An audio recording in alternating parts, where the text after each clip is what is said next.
Hello and welcome to the DrivingMaul show. Hi, I'm Paul. I'll be your host this evening as we get back into the swing of things in 2023. Look at that, 2 weeks on the bounce. Wow, we are back and we are bad. Yes, that's right. We are pretty bad because we're pretty useless. But no, hopefully we're okay and you're enjoying it. Don't forget you can join us 8 p.m. every Tuesday on Facebook, YouTube, and Twitter. Do join in the live chat, or you can catch the show as a podcast as well. Just search for New Zealand Sport Radio on your favourite podcatcher. Joining me this evening, it's Stephen Harris. How are you doing, sir? Very good, thank you, Paul. Always a privilege and a pleasure to be on the TDM, and I'll tell you what, we're consistent. 2 in a row. Does that make us a consistent team? We're on a roll now. It's called a run. Oh, dearie me. Well, part of the reason that we did sort of go off track was I had my parents visiting, and hence I'm having to finish off an open bottle of wine that my mum left. So that's why I'm on wine this evening. I'm on tea. He's on tea, dearie me. God, one of these days we'll get him up to scratch. Let's crack on with a couple of quick news items before we actually sort of jump in to the meat of the show. Apparently, Premiership rugby finances are not sustainable, says a parliamentary report. And no shit Sherlock springs to mind there, as generally only one, or if you're lucky, 2 in a year will actually turn a profit.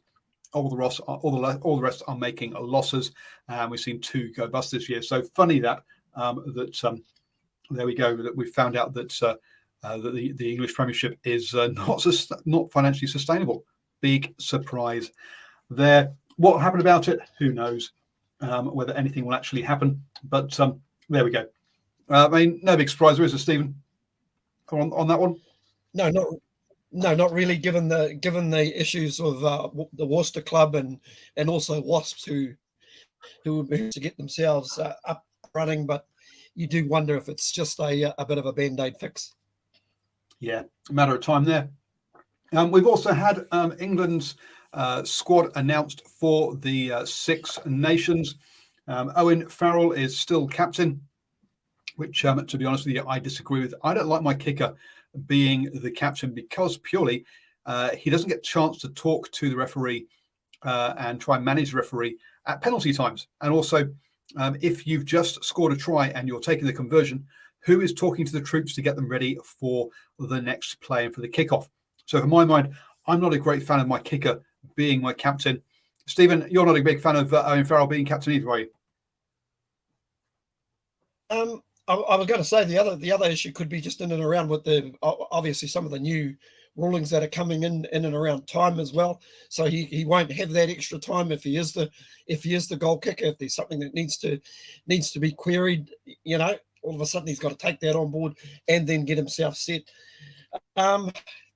I don't know. He's got a little bit of a checkered history in terms of his tackle technique. But on saying that, if you look through this side, he's a pretty experienced campaigner. If you sort of look at the rest of this English squad, I suppose you're probably looking into your pick, maybe a Vunipola, either one of the Vunipola brothers, or Mario Itoje is probably your next captain. Well, you'd probably have to say couple of those players maybe coming to the end of their careers, and in the case of Itoje, I don't know. He's always struck me as captaincy material, Paul. So you start looking out in the back line, and there's a lot of inexperience. So it may have come down to a case of not so much last man standing, but maybe one of your more experienced heads.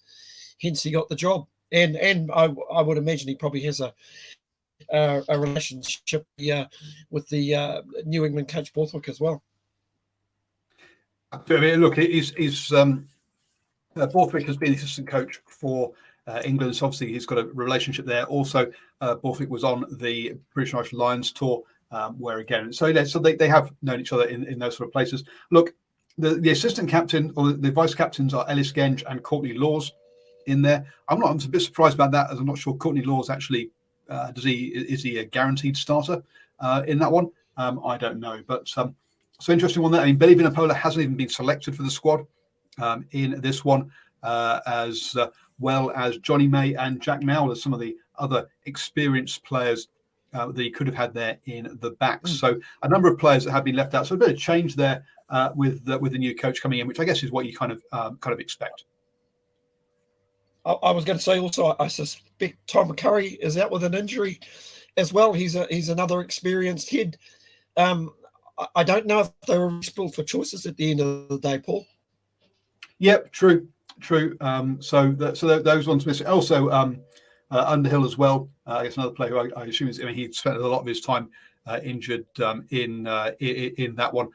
So good evening to Simon. We've got Charlie and also Nocturnal Rights joining us. Nocturnal Rights' laws was badly missed by England recently. And look, they are definitely going down that route that we've seen. I mean, South Africa has championed by putting Peter Sefter-Toy in that number 6 role of having either a Toji or what's the other one? That's or it's a Toji or Courtney Laws in that six in that jumper. We've also had, Australia have tried it a little bit with some of the kind of the lock come sixes in there.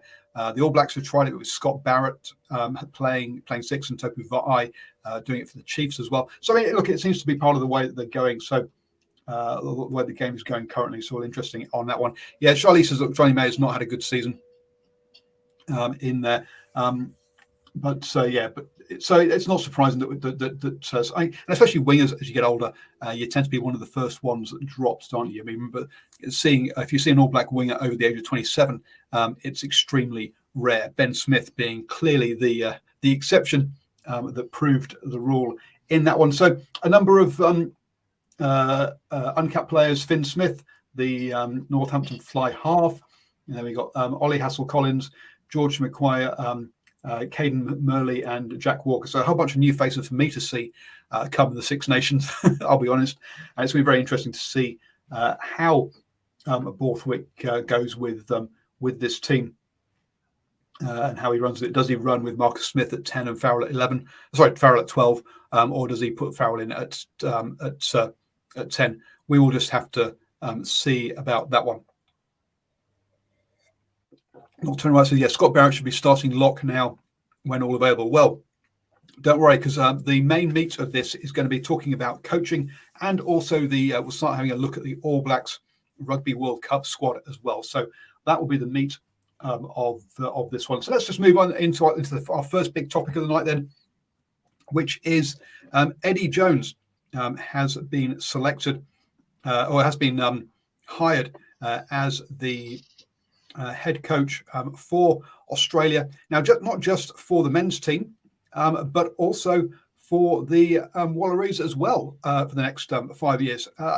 This is a bit unprecedented, Steve. What do you think about that, about him being heading up the Wallaroos as well? I think it's pretty random, to be honest. I'm not sure if he's actually coached women's teams before. We all know that Eddie has an interesting style, to say the least, in and around his coaching techniques. Obviously, drives teams very hard in and around S&Cs, and also he likes to get in their heads as well. I'm really not that sure, and as seen with the Black Ferns coach, or what basically took place in the Northern Hemisphere team back in 2021, we know that Glenn Moorstyle probably didn't sort of fit into how the Black Ferns culture was. So you do wonder if Eddie Jones is going to be the right fit for that women's teams. Yeah, it's going to be as well. So I think he's had, I'd say, massive experience on the men's side, not the same experience on the women's side. Maybe he'll take. But then again, if you think Wayne Smith didn't have any experience in women's rugby before taking the Black Ferns all the way to the Rugby World Cup last year, so it'll be interesting to see how he goes. And I think he'll probably take on more of an oversight director of rugby role for the Wallaroos, rather than kind of necessarily hands-on head coaching, because trying to do the men's team, trying to also oversee a more centralised, organised Super Rugby position as well, seems like an awful lot of different sort of pieces there for him to do. Nocturnal Rights says, to get the game, improve the profile of the game in Australia. Yeah, and on women's side, it could do. Charlie says she feels sorry for Rennie. Look, I think a lot of us were. This came out of the blue. I think a lot of us thought since Rennie made it through Christmas that essentially he was safe now through till the Rugby World Cup. So for him, because we obviously saw both Eddie Jones and Pivac go in England and Wales during December, straight after November, or was it November or December?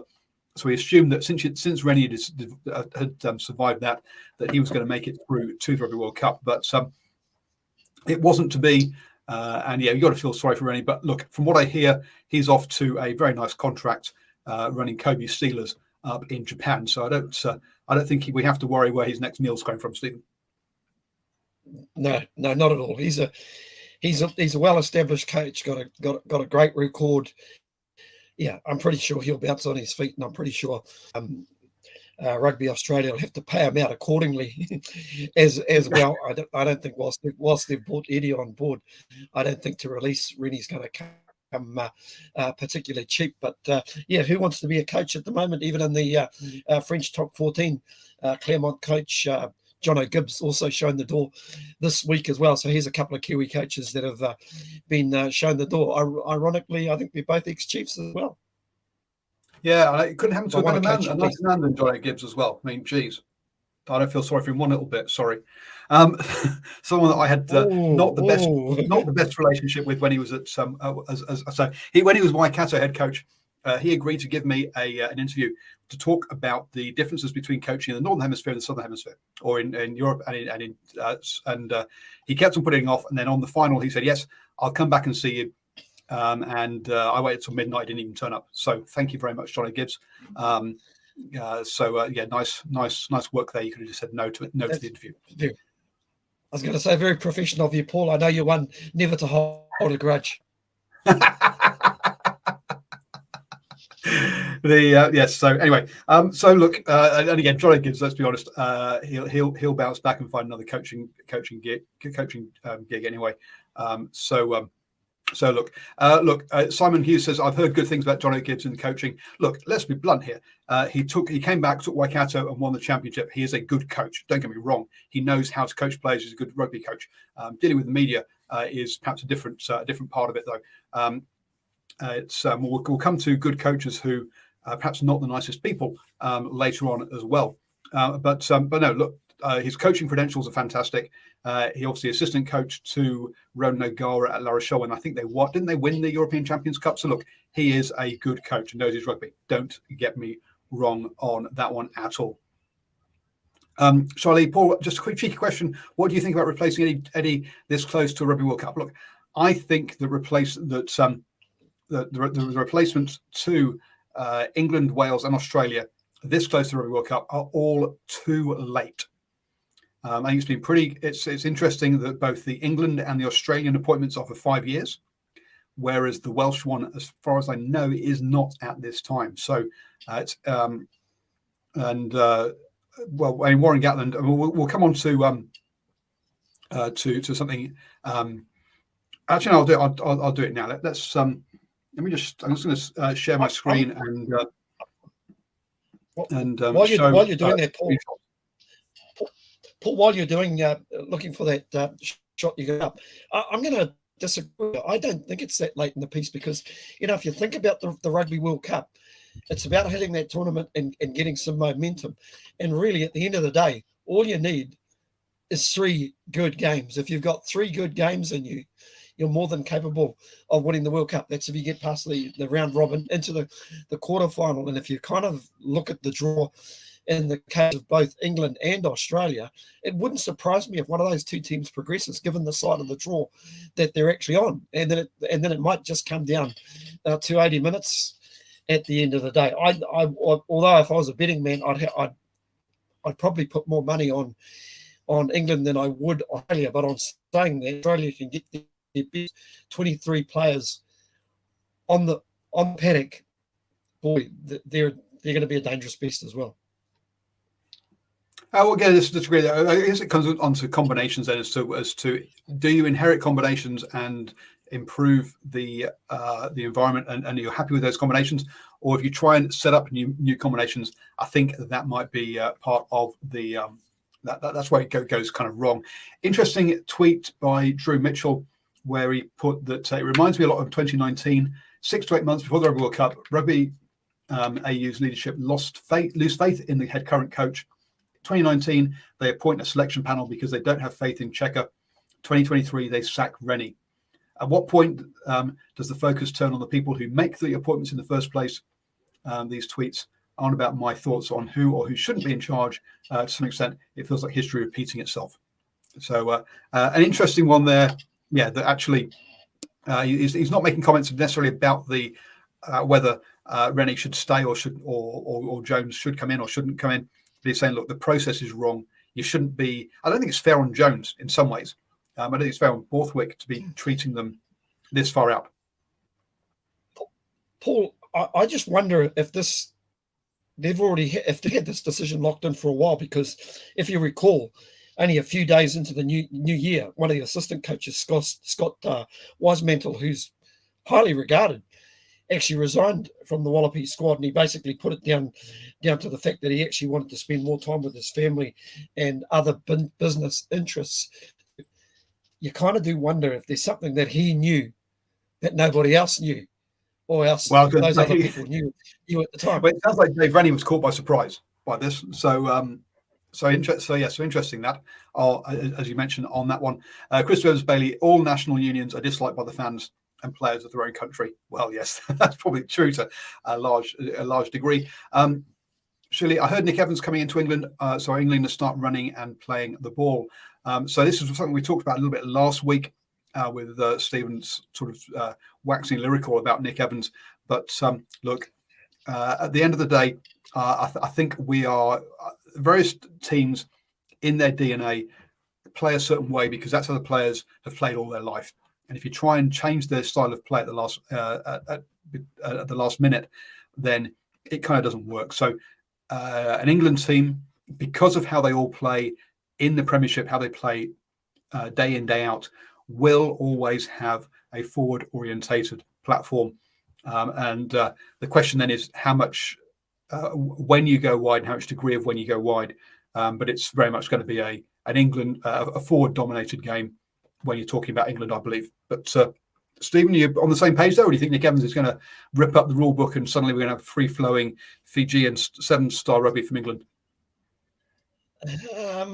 I don't know if you'll have free-flowing style as Fiji, but like I said, if you look back to their last 15 minutes against the All Blacks at Twickenham when they snatched a draw, boy, when they actually do move the ball, they actually look good, Paul. So it's not as if it's something that's not ingrained in them not to actually do it. I think they're more than capable of it. Anybody who follows the Gallagher Premiership, boy, you see some really, really good tries in that competition, some really good outside backs. I suppose it's really all about having the players in the midfield, your ball players, your guys who can identify space out wide. And I think that's always sort of been the problem for England, is just not having that real midfield pairing that can spark, that can.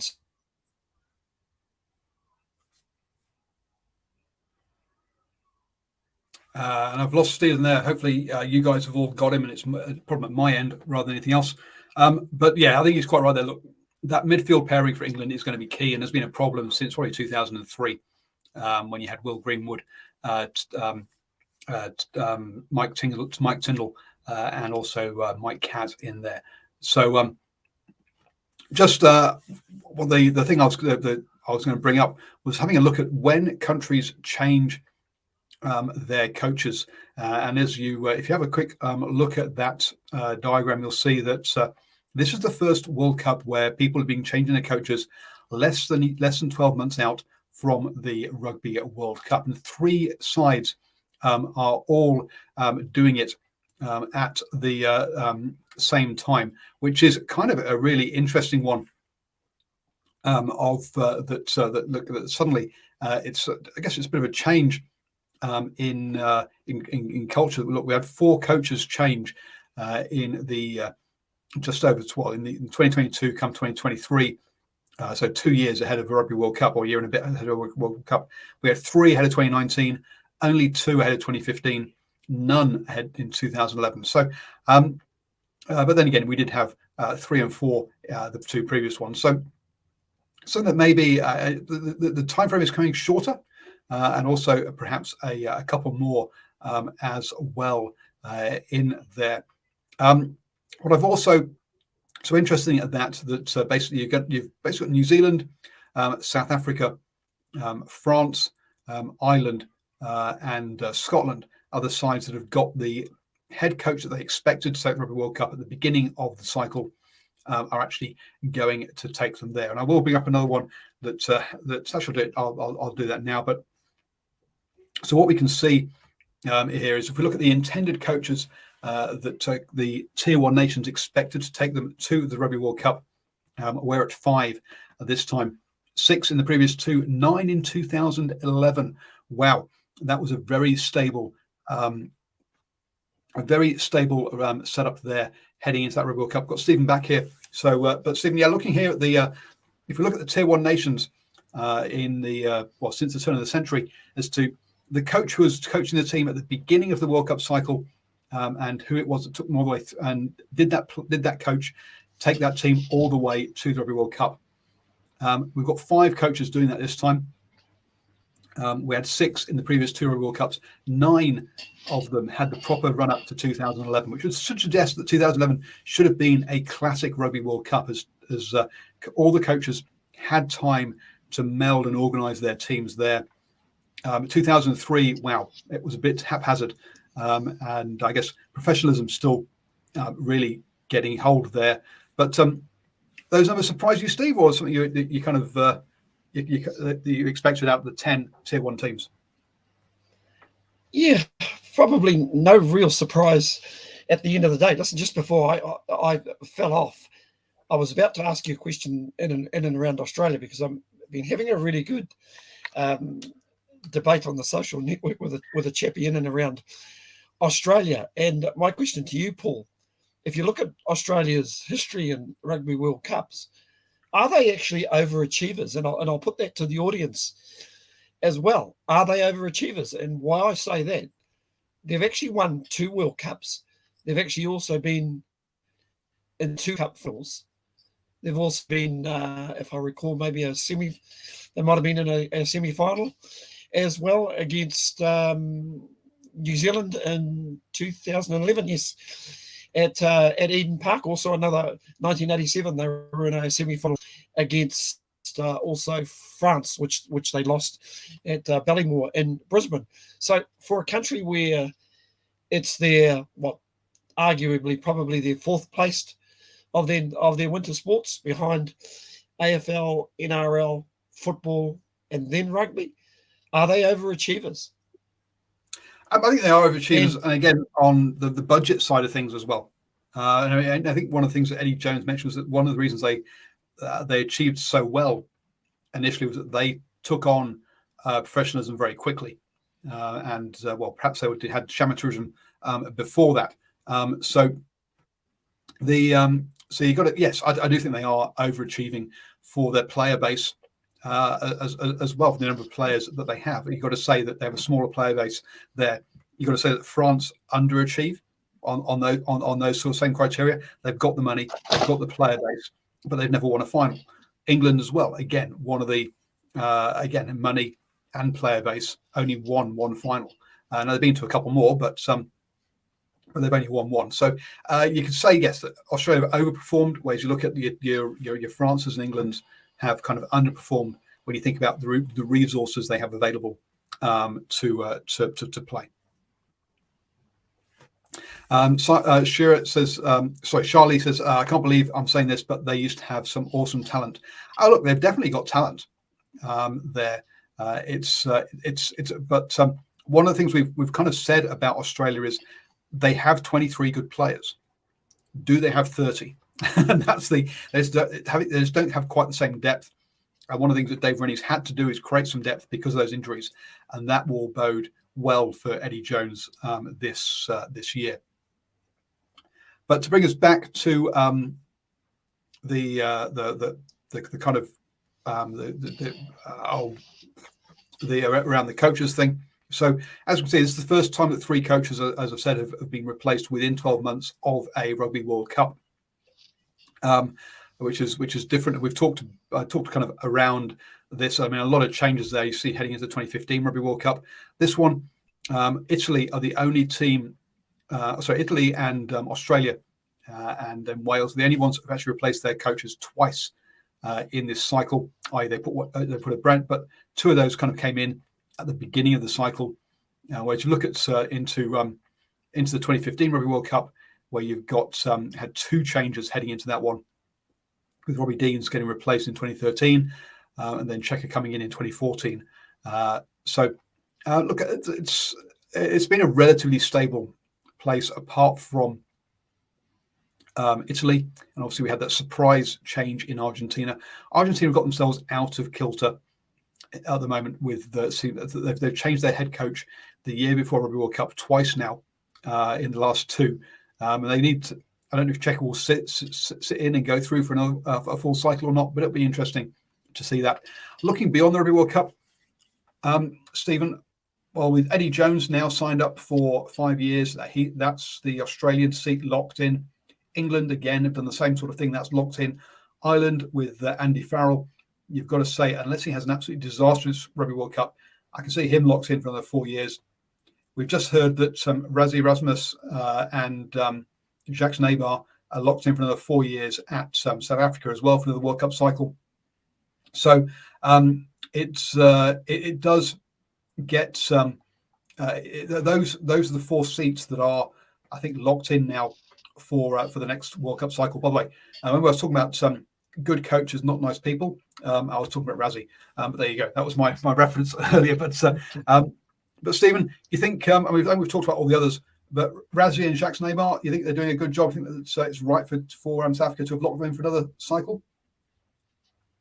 Yeah, it's an interesting one because, listen, results. If you were basing them purely on results, whilst they won a series against the British and Irish Lions, and that's one of those those are ones that you actually put on a tick box. They won the series.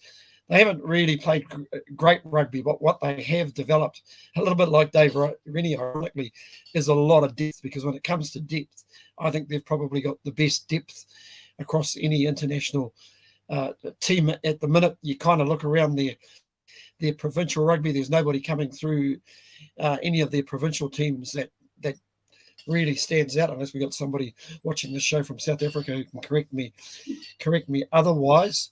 I think it just might be a case of maybe not a lot around at the minute for South Africa. Now, once again, I stand to be corrected.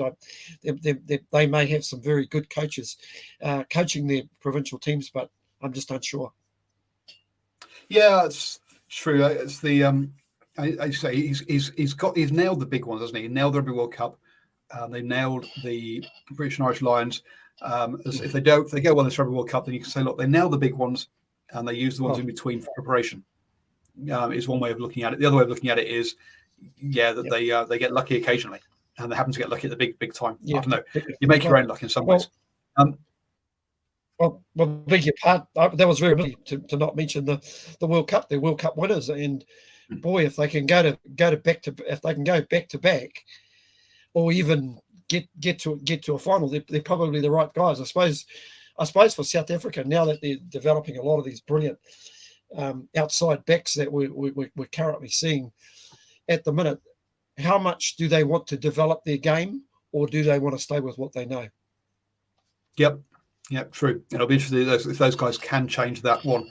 So the other piece of that, the flip side is, there are 3 definitely open seats that I can see after the Rugby World Cup. We've got New Zealand, where I think everyone knows Ian Foster is not going to get renewed, whatever happens. We've got Wales, where I don't know, does Gatland want to, and do they want Gatland to go through a World Cup cycle?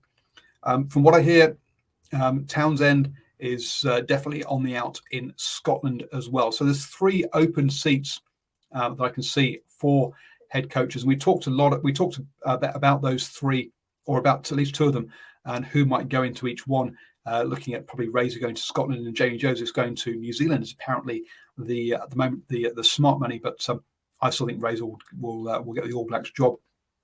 That leaves a bunch of question marks then around 3 seats there. Argentina. Do you think Cheika will stick around for a full World Cup cycle, or was he a stopgap?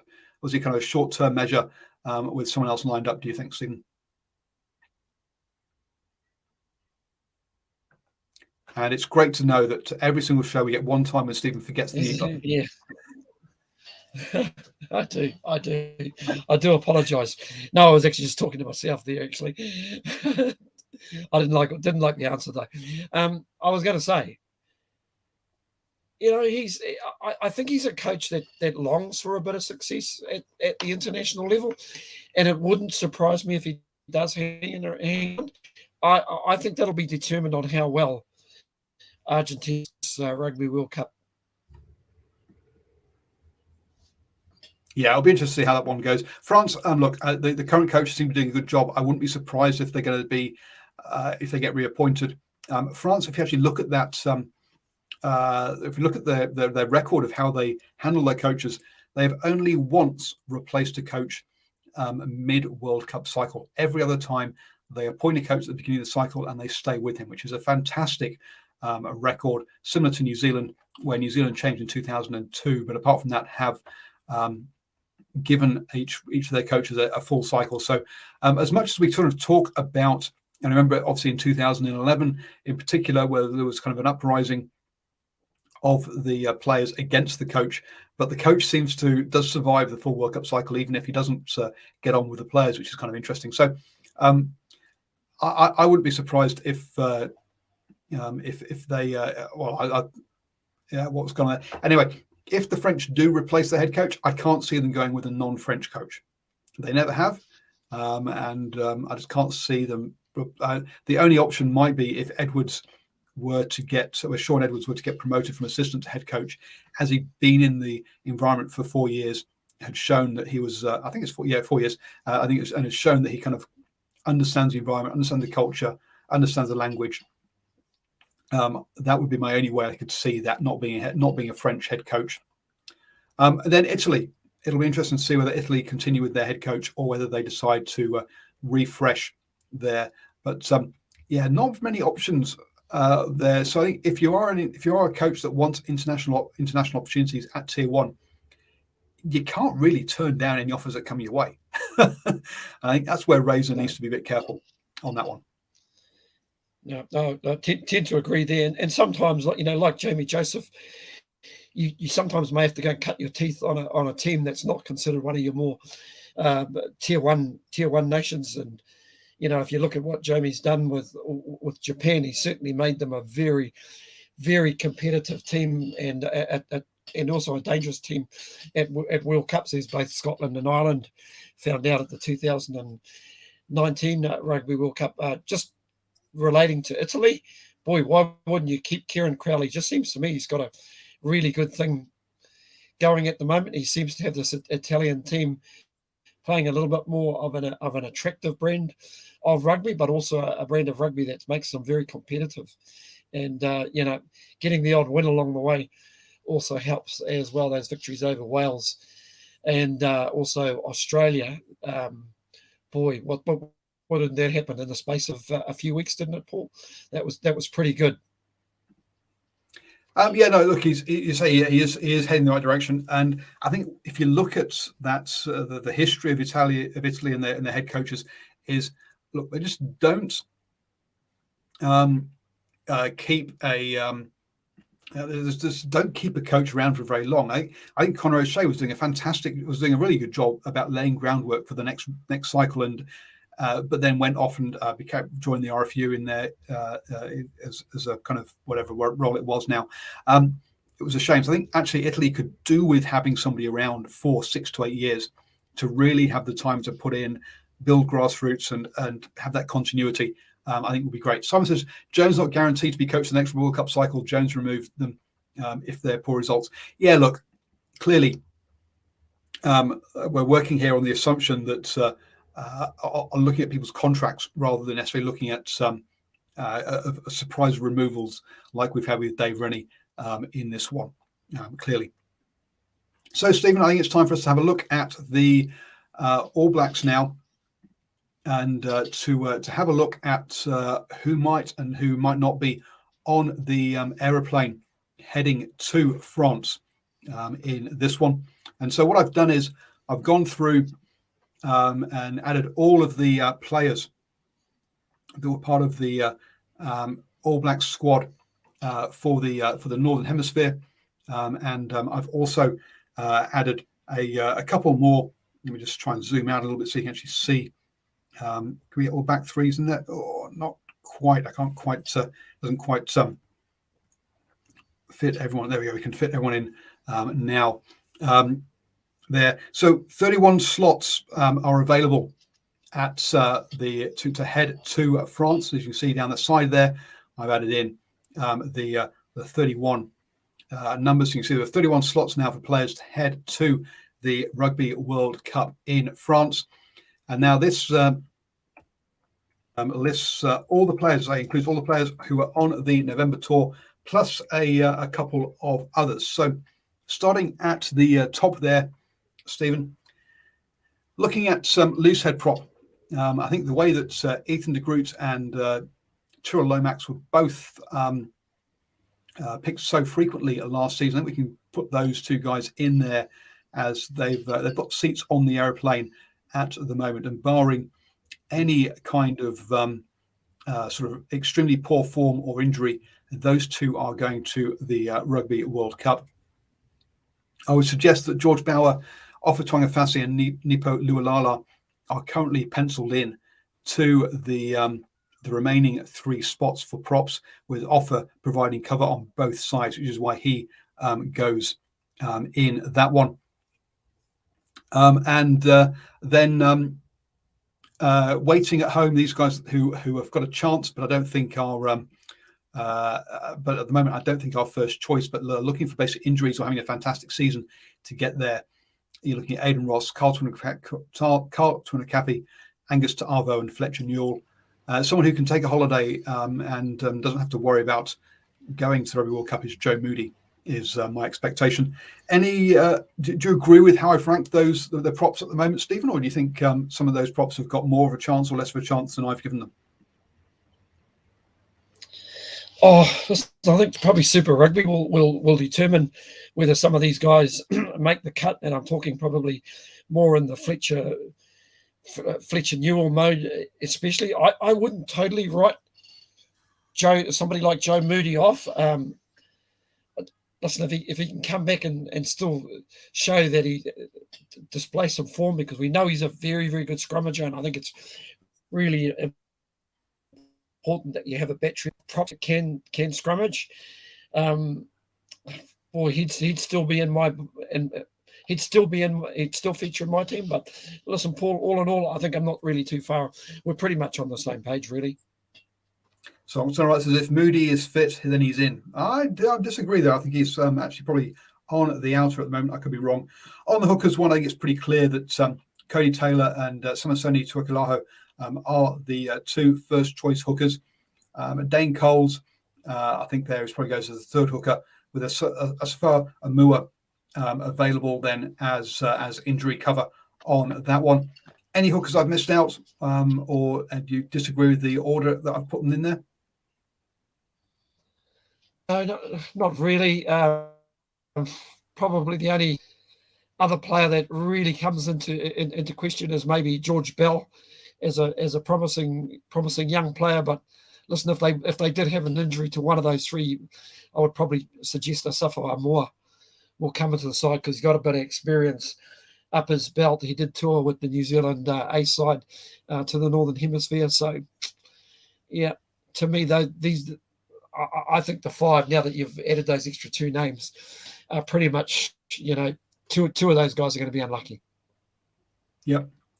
Into the locks then, I think Scott Barrett, Brody Retallick, Sam Whitelock, they're all going to the World Cup with it at the moment. I would take four, I think, and I think Topu Va'ai is currently the the next one that's likely to go unless Patrick Tuipulotu or Josh Lord put in fantastic Super Rugby performances. That's how I kind of rank them at the moment. You agree with that one? Have we got the balance quite right there? Yeah. Any other unless there's somebody has an injury, the only other real name that I can really think of, and that's a player returning from a long-term injury, and that's Pari Parkinson, New Zealand Māori lock. Very, very good player. I know there was a little bit of talk about the boy. Now it just escapes my name, from Canterbury. Young, toured with the New Zealand A side. His name just escapes me. I do apologise, Paul. He was very, very good, but pretty inexperienced. I'd say probably the locks you've got there are pretty much the ones that are in the loop. Yeah, so on that, so suddenly just bring up the current squad for the Crusaders. So obviously Scott Barrett, Mitchell Dunshea, Zach Gallagher, Quinton Strange, and Sam Whitelock. So I think you're probably talking about Zach Gallagher there. Zach Gallagher, yeah. So we'll throw him in as a waiting at home for now. Yeah, there's Quinton Strange as well. You see players like Strange coming equation. If there's injury, you kind of look around some of the other franchises. I think I might have been Nocturnal or one of the watchers put up that New Zealand's depth is a little bit short. Well, definitely in that locking position, I tend to think, after the big three, they're very, very short on international experience. Now, Nocturnal says I would go PPP, but coaches don't like really big men like him. Now, look, I don't think it's his size that is something that they don't like. Now, Pari Parkinson did a interview on the What a Lad podcast, which was an interesting listen, and he said that and he came across as not the most diligent player, basically. And he said, look, sometimes I get up after first phase and ask Quinton Strange, hey, what's the play? You're like, come on, mate. When you're playing at Mitre 10 Cup, you should know if you're supposed to hit the first or the second ruck after each play or after each line out. To be having to ask your mate on that one, whereas Quinton Strange, the difference is, look, yeah, he's switched on. He knows what the play is. He's more professional there. I think that lack of professionalism, I think, will hurt Pari Parkinson at the highest level there. But so yeah, a player of ability, and there's also the player from the Hurricanes and who moved up to Bay of Plenty. I've gone blank. He paints his fingernails. Who is a big player as well. So who's also in there that can do a job. And I'm trying to talk while I'm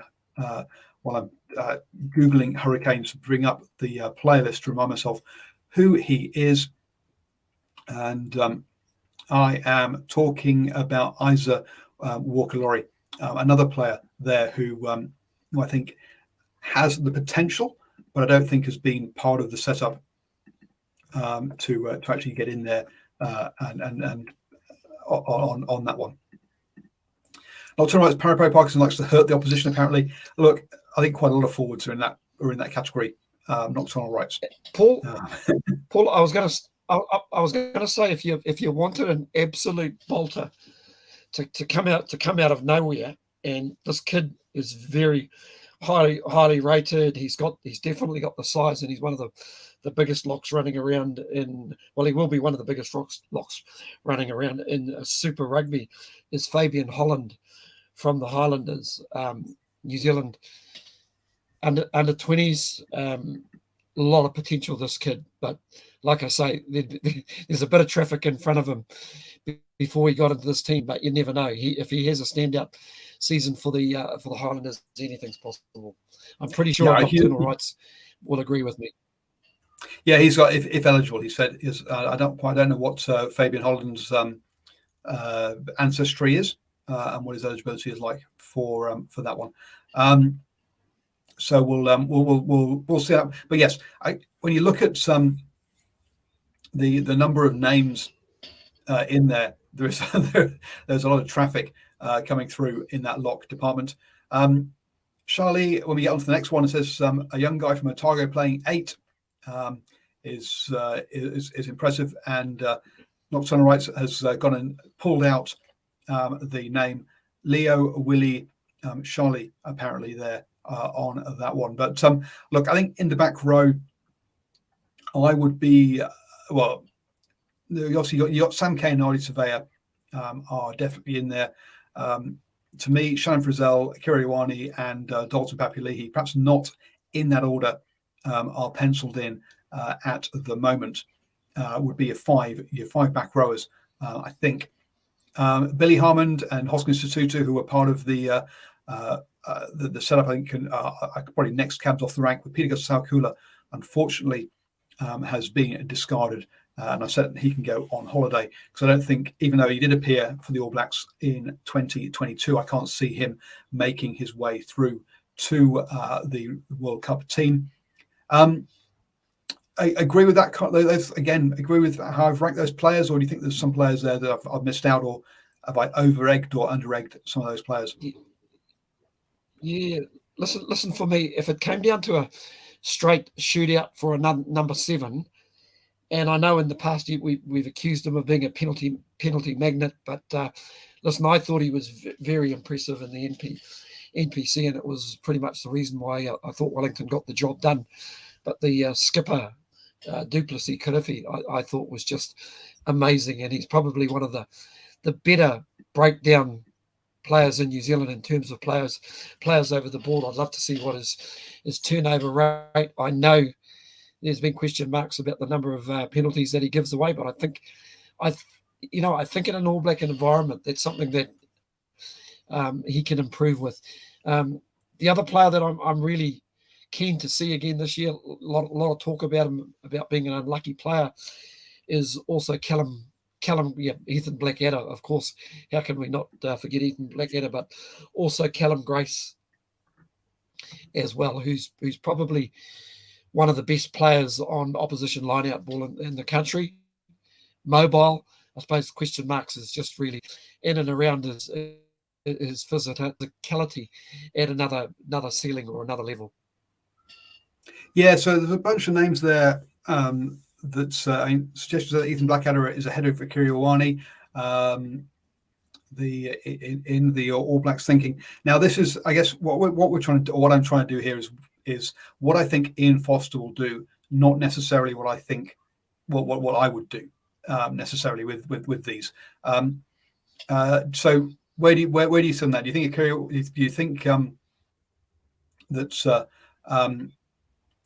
do you think that Ethan Blackadder is ahead of Akira Ioane, or where do you think they have I got that quite right there, or in the All Blacks thinking? Listen, for me personally, I'd have Ethan Blackadder ahead of Akira Ioane, and it's basically just in and around work rate. We know that Ethan Blackadder, if you think back to 2021, especially in that second test against the Springboks, I actually thought he was outstanding in a beaten team. In fact, both his performances against the Springboks, against the team that I consider the best pack in the world, were to me very, very good. Unfortunately for Akira Ioane, for me, there are long periods of time that he's Paul. We know what ability he can imprint on a game. We've seen that he seems to play his best rugby against Australia, but we just want to see that consistency across all the teams that the All Blacks come up against. So Adam Christopher, do you think Shannon Frizzell gets on the plane? I think Shannon Frizzell is the first choice 6, and if it wasn't for him hitting women in a nightclub down in the South Island, which obviously impacted his selections in 2022, I think he's the best 6, and he's someone they want to play. Now, do I agree that someone who has done what he does should represent New Zealand in an All Blacks jersey? No, I don't necessarily. Actually, no, I don't. Full stop. The lack of contrition that we saw in that one, but purely on the pitch performances and ignoring the off the pitch things, I think he is the player. He is the best six in the country, and that's what the All Blacks are looking for going to the Rugby World Cup. So yes, I do think he's probably on the plane at the moment, even if penciled in rather than inked it there, because either his off-field shenanigans or a drop in form or an uplift in form by other players could see him off there. Whereas I think Sam Cane and I Surveyor are inked in already on that one. Not so much. Yeah, Schmidt and Ryan will corner Foster to not do daft selections. Actually, this is one thing that we should need. We need to actually kind of, I guess, talk about here. That there is a selection panel. Foster doesn't get to select the players he necessarily wants. He is part of the panel, but he is not the. He doesn't. He's not the end decider as to which I think is different to England. England does not have a selection panel. Steve Borthwick obviously consults his coaches, but he selects the England team. Whereas in New Zealand, there has always been selectors who have a say in who gets selected. So so that's not necessarily. So yes, so on that one, I think that that's what to me what's just an interesting factor in this season.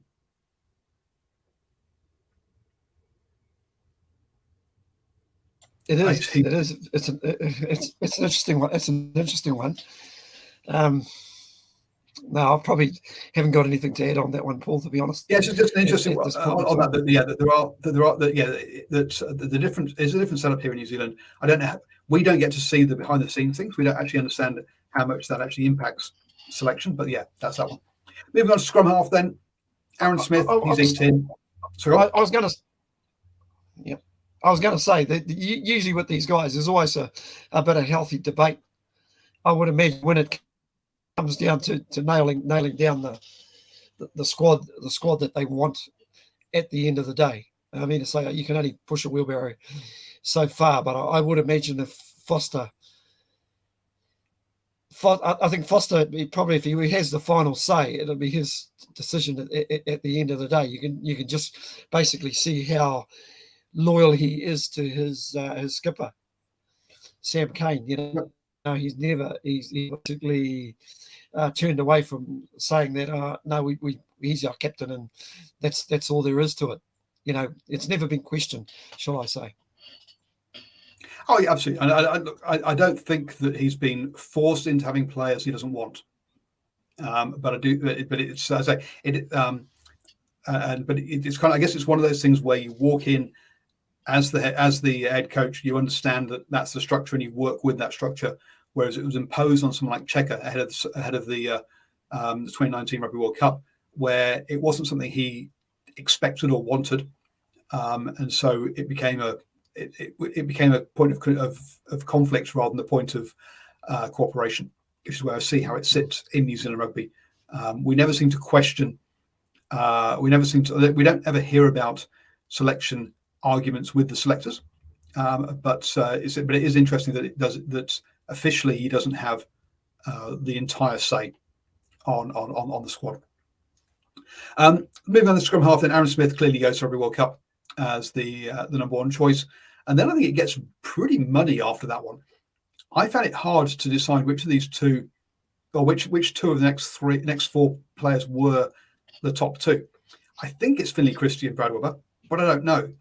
It could be TJ Perenara. I think he's probably the bottom of the list, but he came back from the All Blacks 15 into the All Blacks full squad during the November internationals. And Folau Fakatava was there as well, who just doesn't seem to be able to keep himself uninjured for long enough to cement a place. Which order do you have these five guys in, or these four guys after Aaron Smith? Paul, I'm a little bit like yourself. I'm not totally sold on Finlay Christie. So for me, TJ Perenara is still part of that equation. And if I had to go head to head with Brad Weber and Fakatava, I'd actually go Brad Weber. I think Folau Fakatava's will come, but I don't think it'll be this year.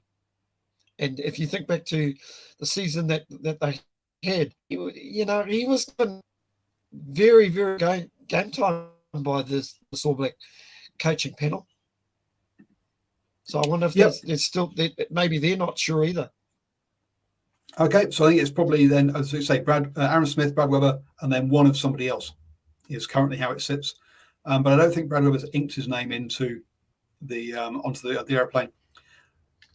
First 5-8, Richard Mwanga, Bowden Barrett. Clearly, they both go to the World Cup. Do we need a third one when or how does the mix between first 5-8 and back three work out? I'm not sure, but Stephen Perifetta clearly is at the airport. If there's an injury to one of those two, he's going currently. But there are no other sort of fly halves. I put Damien McKenzie in as a back three player currently. Obviously, he can cover. But any other names that we should be that might be hoping to get through a World Cup if there's an injury or two? No, we'd be clutching at straws, Paul. I think what you see there is what it is. The only real piece that I can't make up my mind is Stephen Perifetta could be the unlucky player because Damien McKenzie can slot into first five, and boy, his performances at first five in 2022, both either for Waikato or the New Zealand 15, I thought were sensational. So for me, not to mention he's an established goal kicker. He's played at international level before. Unfortunately for Stephen Perifetta, I think Damien McKenzie gets on the bus before. Wow, so I think Perifetta can also play fullback as well. So, but it'll be interesting to see how I guess Perifetta's more a 10 that can play 15, whereas D-Mac's more a 15 or a hybrid of the two. Whereas I think Perifetta's more a 10 that can do rather than the other way around. Yeah. Moving into the centres then, and injuries and other things have really made this one a mess. And you might not agree with the two that I've put there. Rico Wani goes, right? He's the only one that is absolutely inked in. Then you can see he's the first choice 13 in the All Blacks' mind.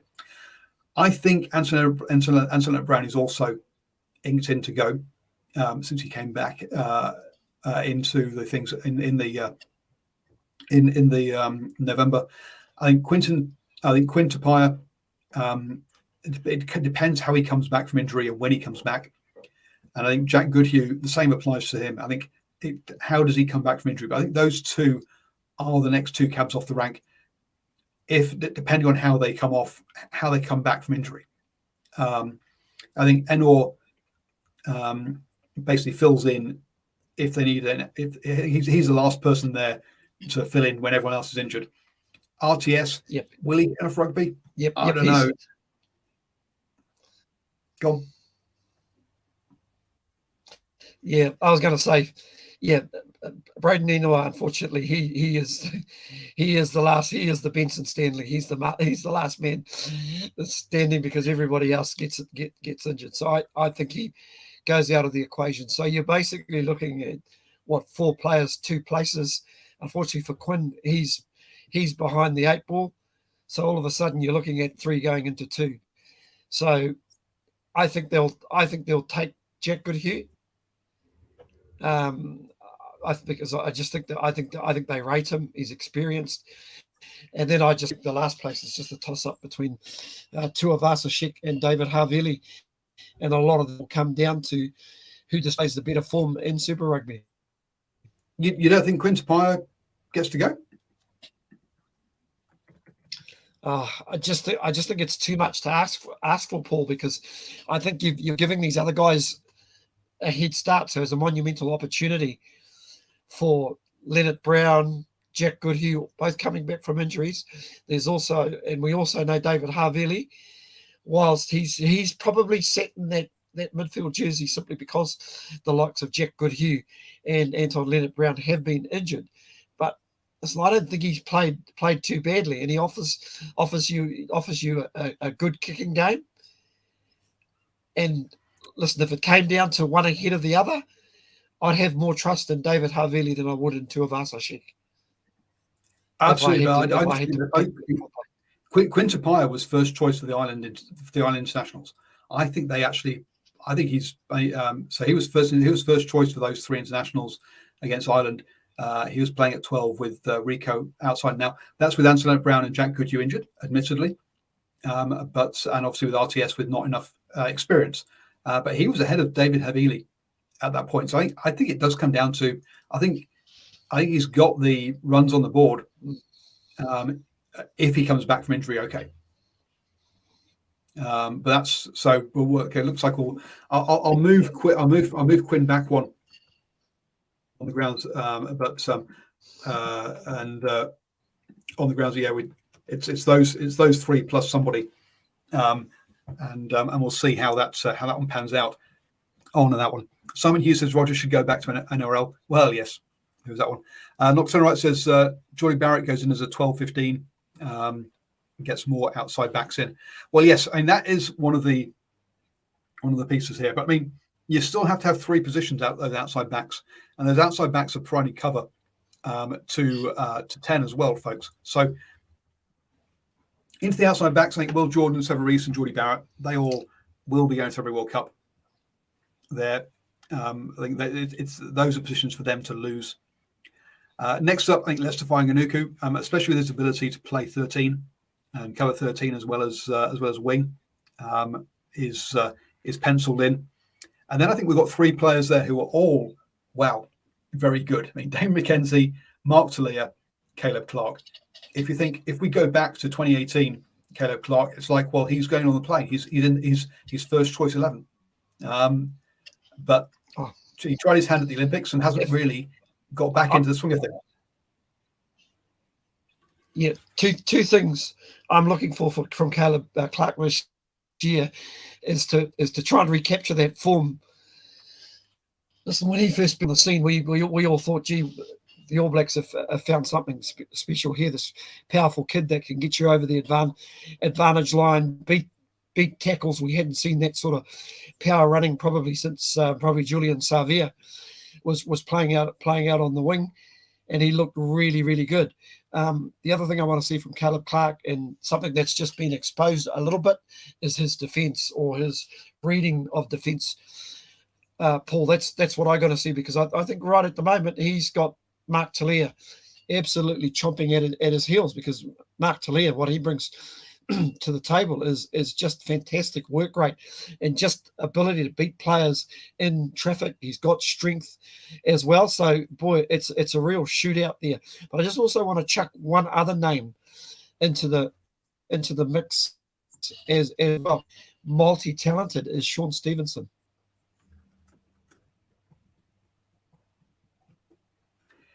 Yep, I think it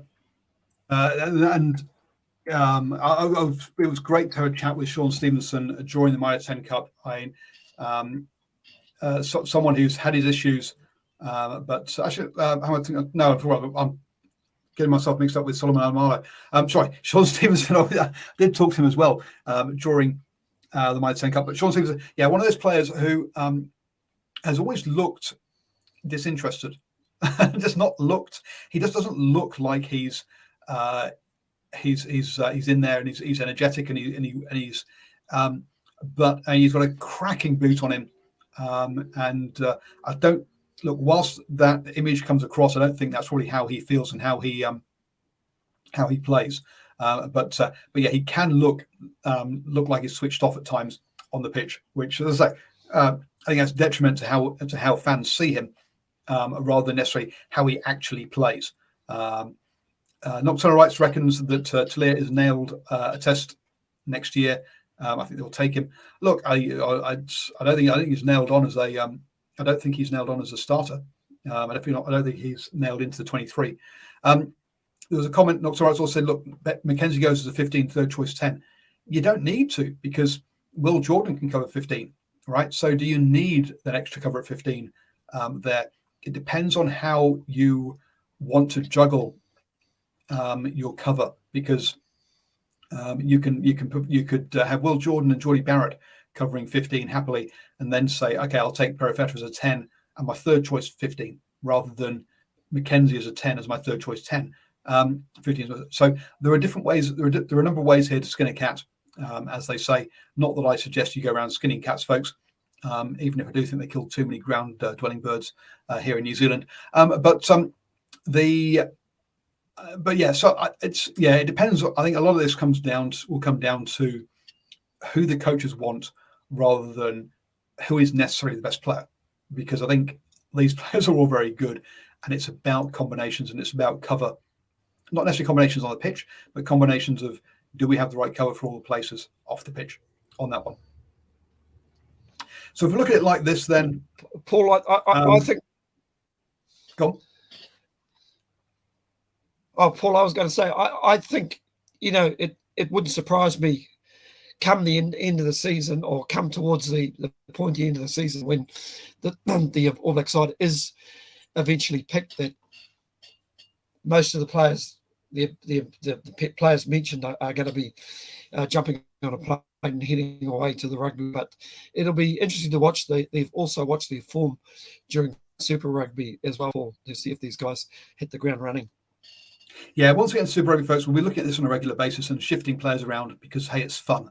Not whether the players and selection doesn't change week to week, but hey, it's fun for us to change it from week to week.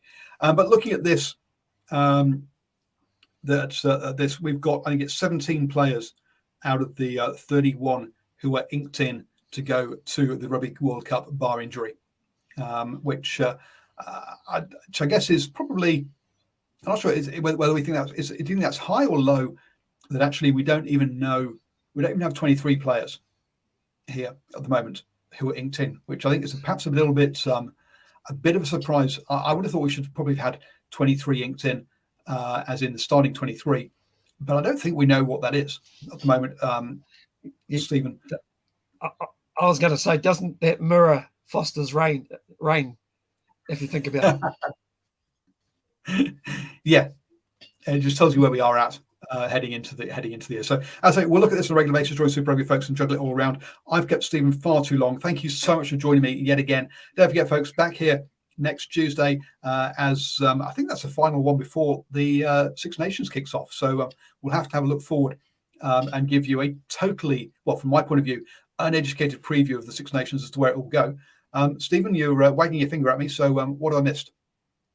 Yeah, no, I just want a quick shout out to broadcaster Ian Smith, who's departed ways with Sky TV. I know he's a former cricket international, but heard his dulcet tones on the line for many a rugby game, and Sky TV. So sad to see us move on, but 65 years old, and he just said it was probably time to have another voice on the sideline. But I've always enjoyed not just his commentary when it comes to cricket, but also his expert comments when it. Well, Stephen and I will take a different view on this one. Thank God we're actually having some refreshing of players, and we don't refreshing of voices on the telly, and these guys who are in their 60s and 70s still talking about the still giving commentary. Look, time for Nesbitt to go as well, please. It really is time for us to have some turnover, and let's have some fresh voices in there, and not necessarily voices who are ex-players. Okay, ex-players do not necessarily make good pundits or good commentators.